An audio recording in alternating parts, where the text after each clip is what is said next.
asalaamaaleykum waa Sénégal asalaamaaleykum waa diaspora bi mbokk yi suñu Sénégal gi nii lañ koy bàyyee ñiy jiite ñu mel ni ñu yor seen gaf ak bopp ba lu leen neex rek ñu tibb. waa saawaay lu tax nga wax loolu. tey dama leen di nettali histoire 94 milliards yu ñu luubal ci ay pexeem njuuma xool leen vidéo bi ma ñëw. J'ai personnellement moi saisi le procureur de la République qui ne réagit pas. J'ai saisi l'IGE qui ne réagit pas.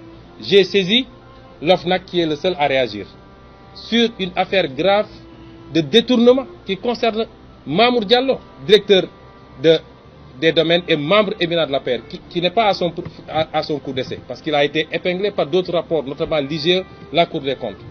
Une affaire de 94 milliards, imaginez-vous. 94 milliards. Assis sur du faux, c'est à propos du foncier, assis sur du faux pour enrichir 1 ou 2 hommes d'affaires, 3 ou 4 hauts fonctionnaires, 4 ou 5 politiciens. Qu'est-ce que vous pouvez faire avec 94 milliards avec le peuple sénégalais, avec les jeunes, avec les hôpitaux, avec. Quand vous vivez ça tous les jours, quand vous avez l'information, vous êtes écœuré. Et je considère que ça, c'est des crimes graves qui sont commis contre le peuple sénégalais. C'est dans ce contexte-là que je me suis prononcé. waa 94 milliards bëri na de 94 milliards saa waay nan lañ ko mën a luubalee ci réew mii mel ni Sénégal. tey laa lay leeral waa Sénégal ni mbir mi demee déglu leen ma bu baax waa kër Ndiaga Ndoye dëkk Tëngéej ñoo moom terrain bu toll ni 256 hectares fee ci Kër Massar maanaam ñaari téeméer ak juróom fukk ak juróom benn hectare noonu la terrain bi toll ci atum 1978 société bii ñu naan Sayim Indépendance te Jëli Mbay moomoon ko ndem si yàlla si moo ñëw ne ñoom ñoo moom suuf si waa kër Ndiaga Ndoye bañ loolu yóbbu mbir mi si yoon ñuy yëg ka wàcc di yëg ka wàcc di yëg ka wàcc ba atum 2012 àttekat bi maanaam tribunal ne suuf soosee waa kër Ndiaga Ndoye ñoo ko moom nañ leen ko delloo. kon muy fanweeri at bu ñu doon xeex ci seen àqu moomeel. waaw fanweeri at ñu koy xeex ci seen àqu moomeel waaye nag ci diir boobu maanaam diggante 1978 ba 2012 nguur gi dafa jël ay dogal ci suuf soosee ne da ko soxla ngir defar ko ay kër nguur gi. jël luñ naan mesure d'expropriation teg ko ci ab décret bu 1997. defal nànk lan mooy mesure d'expropriation. mesure d'expropriation boo ko déggee mooy état bi nguur gi day soxla suuf wala alal bu ay nit moom wala benn nit moom mu ñëw gis nit kooku ne ko lii dama ko soxla ngir def ko mu jëriñ ñépp nangu ko ci yow waaye nag daf lay jox ndàmpaay. kon nguur gi kan la jox ndàmpaay. ma ne la nguur gi dafa jox ndàmpaay Sayim Indépendance su lu tegawul ci dara ndax àttekat bi nee na ci atum 2012 waa kër Ndiaga Ndoye ñoo moom suuf si ñoom lañ war a jox ndàmpaay te waa kër Ndiaga Ndoye ba tey jii nii jotuñu benn ndàmpaay. kon mu nekkaat beneen yëg ko wàcc. ngir xeex sa àqum moomeel. waaw kay noonu la demee nag ndax suuf si fi mu toll nii nguur gi commencé woon na ko daggate ba di ko jaay foofa nag la njuuma yiy jaar ba luubal alalu réew mi. waa loolu nan la mun demee fan lañ mun aw bay luubal alalu réew mi. tey dama lay leeral nu sàcc gi demee benn waay bu ñuy woowee Seydou Sarr. doon xaritu Amadou Ba mii tey nekk ministre de l'économie et des finances te nekkoon directeur général des impôts et domaines jàppal bu baax li ma lay wax ndax direction générale des impôts et domaines dafa am wàll wu rëy ci càcc gi. Seydou Sarr ñëw gis waa kër Ndiaga Ndoye ne leen dinaa leen jox 2 milliards 500 millions ngeen bàyyee ma ak problème bi man dinaa laaj nguur gi ndàmpaay.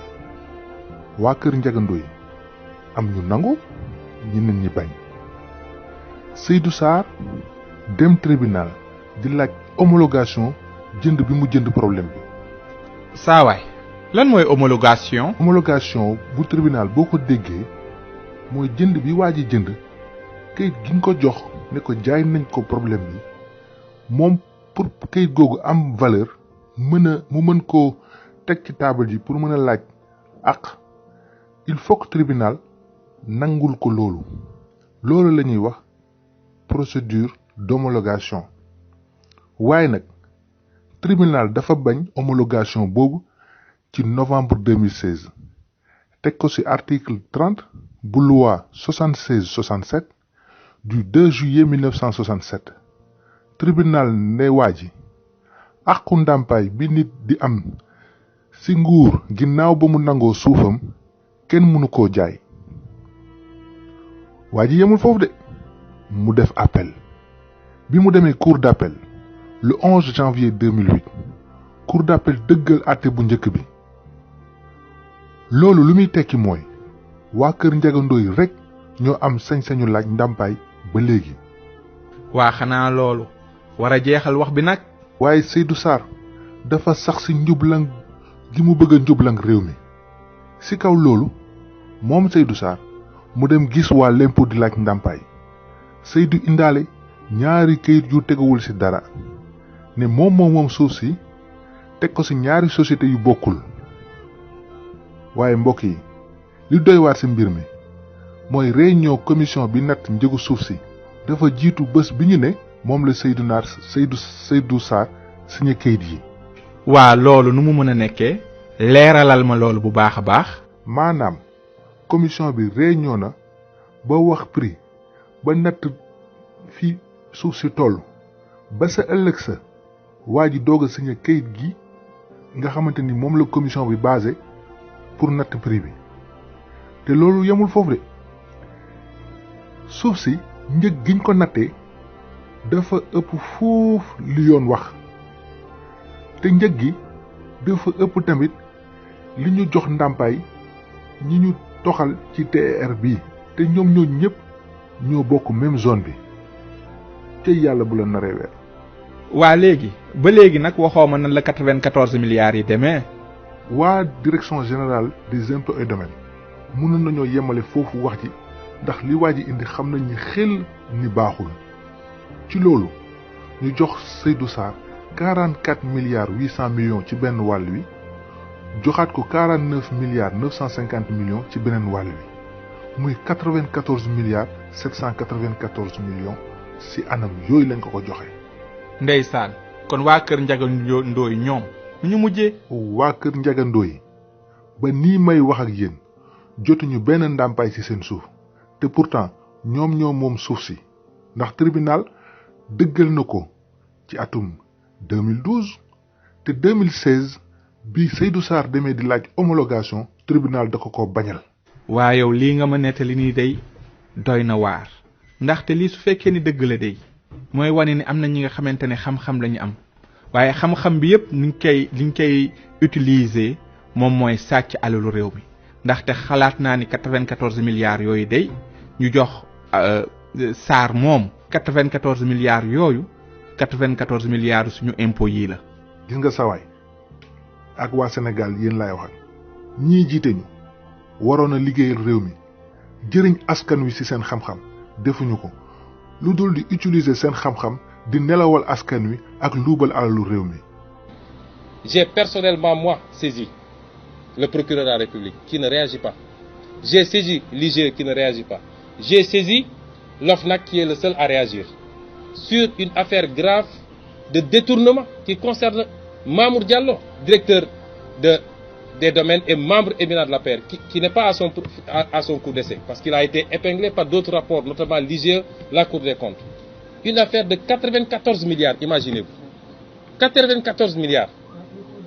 Assis sur du faux, c'est à propos du foncier, assis sur du faux pour enrichir 1 ou 2 hommes d'affaires, 3 ou 4 hauts fonctionnaires, 4 ou 5 politiciens.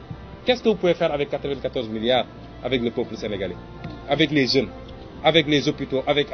Quand vous vivez ça tous les jours, quand vous avez l'information, vous êtes écœuré. Et je considère que ça, c'est des crimes graves qui sont commis contre le peuple sénégalais. C'est dans ce contexte-là que je me suis prononcé.